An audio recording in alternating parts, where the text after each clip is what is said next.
Hello, my friends. This is the first of what we hope will become a monthly event where we'll have an opportunity to chat with you briefly about some of the important things that we're doing here at AASA. Certainly the important item, as you're well aware of, is the fact that Commissioner or Secretary of Education Arne Duncan pretty much declared that it's time to begin the process of reauthorizing ESEA. And that's an area that we hope to be very much part and involved in that process. We do, as you know, have developed an excellent relationship with this administration, and we work on a regular basis with the staff at the Department of Education. So we're very much going to be keeping track of what goes on, when it happens, how it happens, keep you informed. On that basis, as you know, it's also important for us to get feedback from you. And with the stimulus package, we began the process of doing regular surveys of our members. And the information that you sent us in terms of our last survey very much indicates that you appreciate the dollars that you received when you finally received them, but that clearly most of the money went to fill your budget gaps that were created really when your states kind of took back a lot of the money that they might have given you because they knew that the stimulus money was coming from the federal government to fill those gaps. So generally the response that we have from you is that it was good that you received the money. It helped you to cover your budget deficits, but in most cases not entirely. And in addition to that, it's very clear that very little money was left for you to engage in any kind of innovation or reform, which was the other element of the stimulus package. It was supposed to stimulate the economy and bring about education reform. Certainly that has not happened.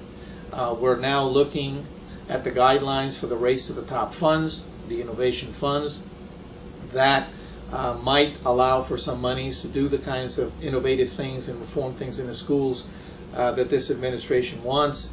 But that's going to be an interesting process that we're going to keep track of as well. So important that you please take the time to respond to our surveys when we get them. We're doing one right now. We'll have the results of that for you at the end of this month, October, on additional responses to how you're using the stimulus dollars. And finally, I want to bring to your attention our national conference, which is going to take place this year in Phoenix, February 11th to 13th. We very much would appreciate your taking the time to join us there. Number one, it's a great professional development activity for you. We have outstanding general session speakers. Malcolm Gladwell, who's the author of Outliers, his most recent books, and Blink and Tipping Point. By the way, I invite you to go to our website, aasa.org, and check out the interview we did with Malcolm recently, where we talk about his latest books, Outliers, and how it applies to education. We also have Jeffrey Canada with us. Jeffrey is the head of the Harlem's Children's Zone. It's a program that has done so well that the president is using it as a model to replicate in communities throughout the country. So you'll want to hear what Jeffrey has to say. And then Mika Brzezinski from Morning Joe on MSNBC will be with us as well. And then we have a host of great thought leaders like Diane Ravitch and Michael Fullen, who will be leading sessions as well.